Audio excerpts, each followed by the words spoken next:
Assalamualaikum warahmatullahi wabarakatuh. Waalaikumsalam warahmatullahi wabarakatuh. Alhamdulillahilladzi an'ama 'alaina bi anwa'i ni'amihil kamilah.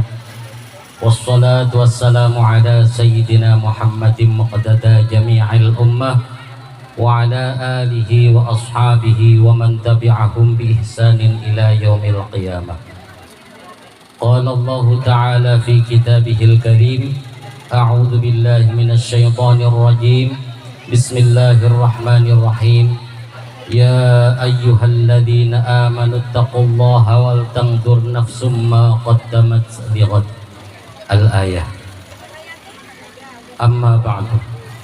Hadratal kurama al-fudhala, para alim, para kiai, para ustadz yang saya muliakan, yang saya hormati Bapak Kepala Desa Perintis Makmur beserta staf-staf desa yang saya hormati,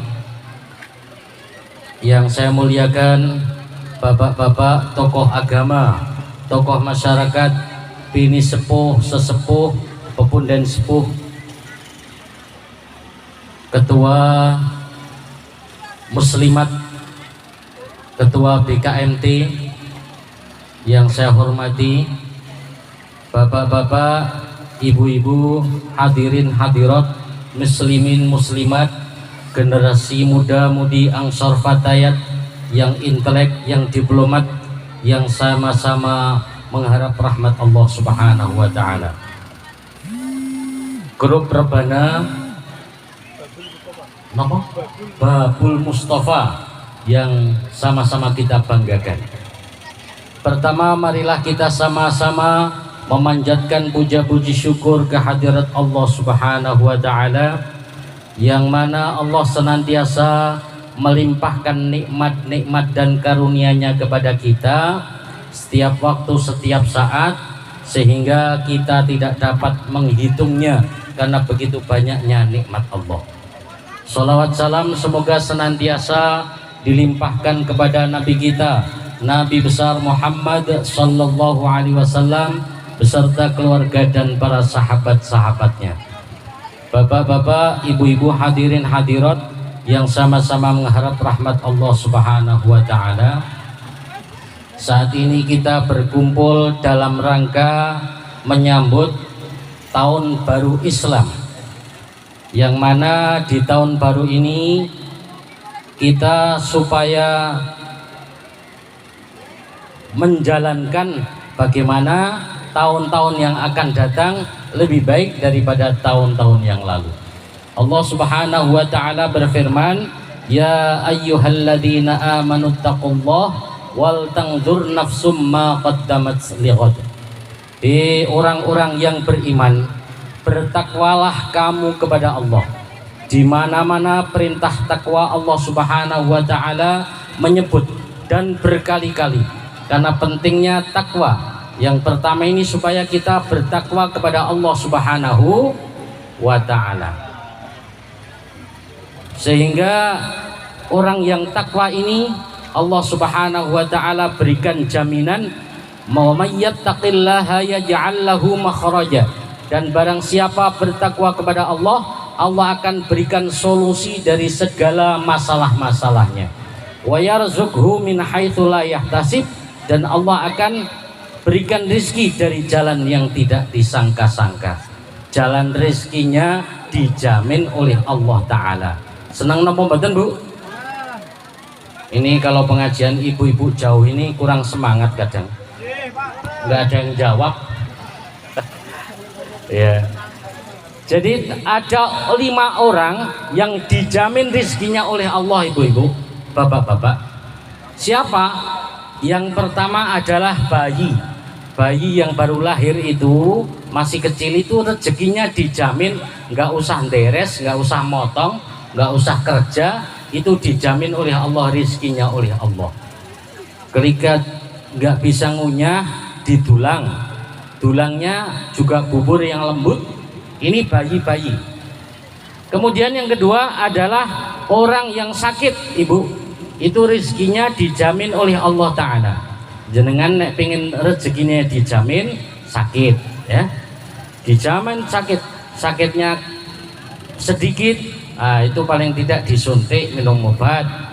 Kalau banyak lagi, parah lagi, nanti akan masuk rumah sakit, banyak tetangga datang gitu. Kemudian kalau nggak bisa ngunyah lagi, diinfus, nggak usah pakai ngunyah, rezekinya dijamin oleh Allah Ta'ala. Inilah orang yang kedua yang dijamin rezekinya oleh Allah Ta'ala. Kemudian yang ketiga, orang yang dijamin rezekinya oleh Allah Ta'ala adalah orang gila. Orang gendeng nih kok dijamin rezekinya oleh Allah Ta'ala. Sana sini tiap hari, nggak pernah ada orang gila kerja tapi ya urip ibu nih kok. Kemudian yang keempat adalah orang pikun. Orang yang pikun akalnya sudah enggak sempurna lagi, rezekinya dijamin oleh Allah Ta'ala. Kemudian yang kelima adalah orang takwa. Orang takwa ini rezekinya dijamin oleh Allah Ta'ala. Dari 5 orang yang dijamin rezeki, jenengan kira-kira milih yang mana bu? Yang ke-1 apa kedua? Apa kelima? Kelima ya, itu orang yang bertakwa kepada Allah Subhanahu wa Ta'ala. Wal tangzur nafsum ma qaddamat selihat. Dan bagus setiap orang itu merenungkan apa yang telah dilakukan pada hari-hari yang lalu. Ma qaddamat selihat, untuk persiapan hari yang akan datang. Jadi setiap kita hendaknya introspeksi apa yang sudah kita lakukan pada tahun kemarin. Ini tadi khilaf ya, tahun barunya tadi malam sudah pada pawe obor nggih. Pengumuman dari PBNU tadi setelah mengadakan ruqyah ternyata besok. Jadi sudah kadung nggih. Nggak apa-apa. Maka tadi malam menyambut tahun baru yang sudah tadi malam mujahadah, ya insya Allah tidak hilang ya, karena niatnya juga sudah menyambut tahun baru. Tahun baru Islam ini kita insya Allah besok. Jadi apa yang harus kita lakukan pada bulan Muharram ini? Nah, ini yang akan kita sampaikan, dan penyampaian saya ini enggak lama-lama karena nanti ada pengumuman yang ditunggu-tunggu. Saya sebentar aja nanti kira-kira 15 menit saja Ibu nggih. Nah, 15 menit cukup insyaallah. Yang akan dilakukan di tahun baru atau bulan Muharram ini, monggo jenengan persiapkan amalan-amalan yang terbaik. Kalau yang lalu-lalu kita buat untuk cermin dan barometer kita sudah sampai mana? Apakah kita lihat di tahun kemarin banyak kita gunjing tetangga, gunjing kawan. Nah, ini di tahun ini bagaimana kita perbaiki? Sebab orang yang biasanya sibuk dengan kesalahan-kesalahan orang, dia tidak akan fokus terhadap kesalahannya sendiri. Kita introspeksi kepada kesalahan dan kekurangan kita untuk menuju masa depan yang lebih baik. Karena sesungguhnya ada sebuah syair, waladatka ummuka ya bana adam bakiya wan nasu haulaka ya hakuna surura fajhad li nafsi anta takuna idza bakau fi waqti mautika dhahikam masrura. Ingat wahai manusia, saat lahir ke dunia menangis terlunta-lunta, orang lain senyum bahagia. Jadi ingat ketika kita lahir ke dunia Bapak Ibu, kita nangis terlunta-lunta, oe oe oe oe, tapi ternyata kanan kiri kita itu senyum bahagia. Alhamdulillah udah lahir mbak, suaminya alhamdulillah, tetangganya alhamdulillah, senang. Sementara yang lahir kita nangis terlunta-lunta. Maka jadikan nanti ketika kita mau mati, bagaimana kita tersenyum bahagia sementara orang lain sedih ditinggalkan orang yang sangat baik, orang yang banyak memberi manfaat. Maka itulah yang kita inginkan. Jadi kita senyum, kenapa? Karena dibuka pintu-pintu surga menjelang kematian orang-orang yang bertakwa ini, dan dia akan melihat bagaimana bayangan-bayangan surga yang nanti akan menjadi tempat ia di sana. Ini maka lighot dalam beberapa tafsir dan banyak tafsir, lighot itu maknanya ayyomil qiyamah, artinya hari kiamat. Ada tafsir Baidawi, saya buka itu, tafsir Baghawi, tafsir Ibnu Katsir, semuanya lighot itu untuk masa di akhirat nanti. Jadi kita introspeksi sekarang untuk persiapan amalan-amalan di tahun ini, sehingga tahun ini akan menjadi tahun yang lebih baik daripada tahun kemarin. Dan itulah orang-orang yang beruntung, manakala hari ini lebih baik daripada kemarin dan besok lebih baik daripada hari ini. Ini di dunia ini al-an, sekarang. Lighot besok, besok artinya hari akhirat. Maka Rasulullah SAW bersabda, kun fid dunya ka'annaka gharibun. Jadilah kamu di dunia itu seperti perantau, orang yang merantau, orang asing. Di dunia ini bagaikan orang asing, Bu. Jenengan seperti orang merantau. Nek jenengan wis mukim teng mriki nggih, tapi ada sebagian saudara kita dari Jawa ke Rimbo Bujang hanya merantau, ditinggalkan anak istri di Jawa sana dalam keadaan rumahnya riot, ekonomi kurang bagus, sampai merantau ke Rimbo Bujang sini. Sampai di sini ngontrak rumahnya, kontraknya cuma 1 tahun. Setelah 1 tahun ini dia kerja dalam rumah itu, kerja dapat uang, malah untuk membangun rumah yang kontrakan itu. Dia buat taman-taman di depannya yang bagus-bagus, kemudian di tingkat rumahnya, di granit, kanan kiri bagus, kamar mandinya bagus, semuanya bagus, sehingga indah sekali rumah itu. Setelah 1 tahun datang, maka yang punya kontrakan mendatanginya, Mas, sudah habis kontraknya, besok jenengan sudah harus meninggalkan rumah ini.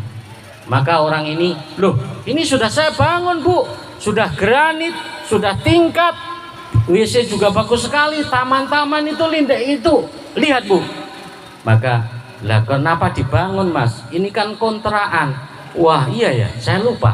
Maka orang yang seperti ini akhirnya harus mau tidak mau meninggalkan rumah itu, pulang ke Jawa, baru ingat, ya Allah, rumah saya di Jawa ternyata riot, kebutuhan saya banyak, kenapa malah saya buat bangun yang di sini yang hanya rumah kontrakan saja. Wah, inilah kata Nabi tadi, kun fid dunya ka'annaka gharibun. Jadilah kamu di dunia seperti orang asing atau perantau. Au abiru sabil, atau orang yang berjalan atau pelaku perjalanan, musafir. Musafir, Bu, dunia itu seperti musafir kita. Jenengan mau pergi ke Jakarta, nggih, jadi musafir. Ini kalau kita jalan nyopir sendiri, apalagi banyak sekali kendala-kendala. Di depannya ternyata ada motor, disalip, ternyata depannya ada mobil lagi, salip lagi, ada lagi, fuso, lebih besar lagi, terus sampai ke Jakarta nggak akan berhenti-berhenti. Nah, di dunia ini seperti musafir saja, sebentar saja jalannya dan ada kendala selesai, depan ada masalah lagi, terus sampai di Jakarta sana. Maka insya Allah kalau kita pelaku berjalan yang baik akan sabar, syukur dan ridho atas apa yang dikehendaki oleh Allah Subhanahu wa ta'ala. Itulah Bapak dan Ibu sekalian kehidupan. Maka kita banyak-banyak introspeksi kembali pada masa-masa yang lalu yang masih banyak sibuk dengan kesalahan orang. Bagaimana saat ini kita sibukkan dengan kesalahan diri kita. Ada satu cerita sedikit. Ini seorang pemuda yang lapor kepada ayahnya, ayah, mulai Sekarang saya nggak mau lagi pergi ke masjid. Kenapa nak? Di masjid itu ya orang-orang itu hanya sibuk menggunjing orang lain saja, sibuk ngomong ngobrol. Ada yang sibuk main HP itu malahan di pojokan-pojokan masjid itu. Jadi malaslah saya ke masjid lagi. Kenapa kamu begitu? Gak apa-apa lah, tetap ke masjid. Wah, maka ayahnya ini kemudian mengambilkan air di gelas, gelasnya penuh. Nah, kamu sekarang ke masjid dan kamu jalan putar-putar ke masjid. Ini bawa air dalam gelas ini, jangan sampai tumpah sedikit pun ya. Iya ya. Maka dibawalah air itu memutari masjid. Maka setelah selesai ditanya, gimana? Udah siap? Sudah ya. Berapa kali putaran? 1 kali cuman. Kamu lihat ada orang yang sedang main HP di masjid. Kamu lihat itu berapa? Siapa aja orang yang sedang menggunjing-gunjing di masjid? Wah, itu saya nggak sempat ayah, karena saya hati-hati sekali membawa air ini. Kalau saya nggak hati-hati tumpah air ini. Nah, begitulah nak. Orang itu kalau sibuk dengan kesalahan orang, maka kesalahan kita tidak akan nampak. Begitu juga orang yang hati-hati dalam hidupnya, dia tidak akan sempat melihat keburukan-keburukan dan kejelekan-kejelekan orang lain. Nah, itu cerita untuk pelajaran bagi kita saja. Manakala kita sibuk dengan program-program kita, niat-niat baik kita dan amalan-amalan kebaikan kita, maka insya Allah kita tidak akan sempat melihat kekurangan dan keburukan orang lain. Maka insya Allah banyak istighfar dan niatkan untuk masa yang akan datang bagaimana lebih baik daripada tahun-tahun yang telah datang ya. Istighfar sama-sama nggih. Astaghfirullah Rabbal baraya, astaghfirullah minal khataya, Rabbi zidni ilman nafi'a wa wafiqni amalan salihah. Bareng-bareng monggo. Astaghfirullah. Rebanane ora muni. Astaghfirullah minal khataya,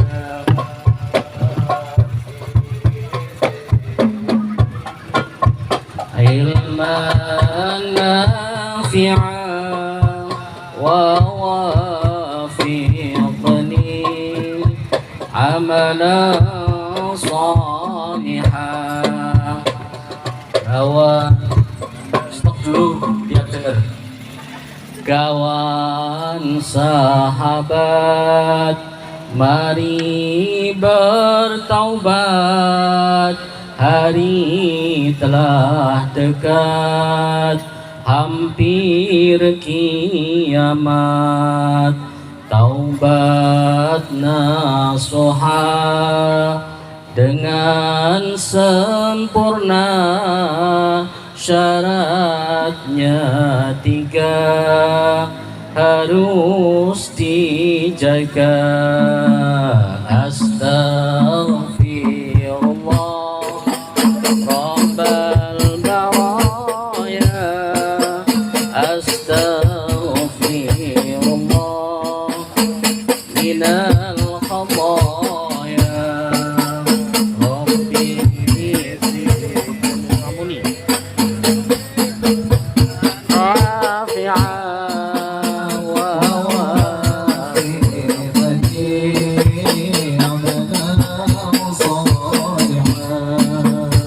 satu menyesal rasa di hati, 2 istighfar dengan lisan ini, 3 berniat tak mengulangi atas maksiat yang dijalani, atas maksiat yang dijalani. Astagfirullah.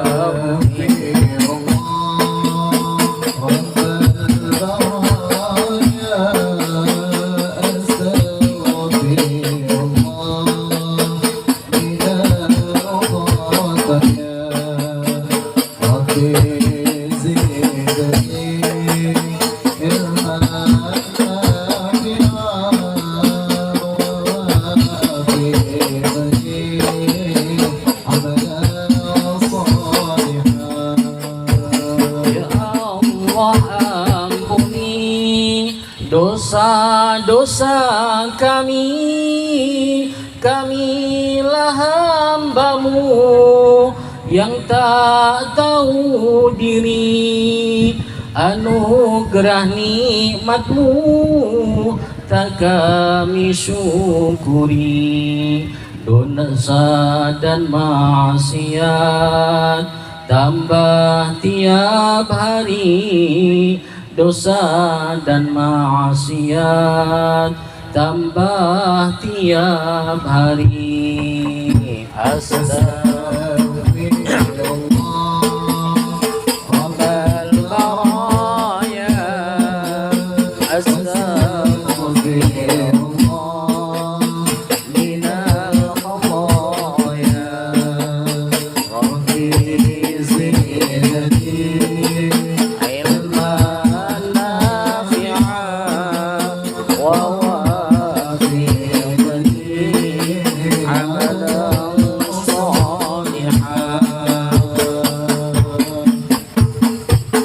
Bapak Ibu yang saya hormati, ternyata saya sudah 22 menit, jadi tidak sesuai waktu tadi 15 menit, karena ini ada yang sangat ditunggu-tunggu oleh hadirin hadirat sekalian, yaitu pengumuman juara dan pembagian hadiah. Itu yang paling ditunggu-tunggu. Jadi saya ini kan selipan saja, maka ya mohon maaf atas segala kekhilafan dan kekurangan. Mudah-mudahan yang berlomba pada MTQ tahun ini diberikan juara semua ya. Juara kabeh ini. Yang dapat tambah semangat, yang belum dapat tahun ini juga jangan putus asa. Insya Allah tahun-tahun yang akan datang masih ada kesempatan. Siapa yang sibuk dengan Al-Quran, maka Allah akan berikan kepadanya sesuatu yang lebih baik daripada sesuatu yang diberikan kepada orang-orang yang berdoa dan berzikir. Segala kesalahan mohon maaf. Aku qouli hadza wa astaghfirullahaladzim li wa lakum. Wassalamualaikum warahmatullahi wabarakatuh.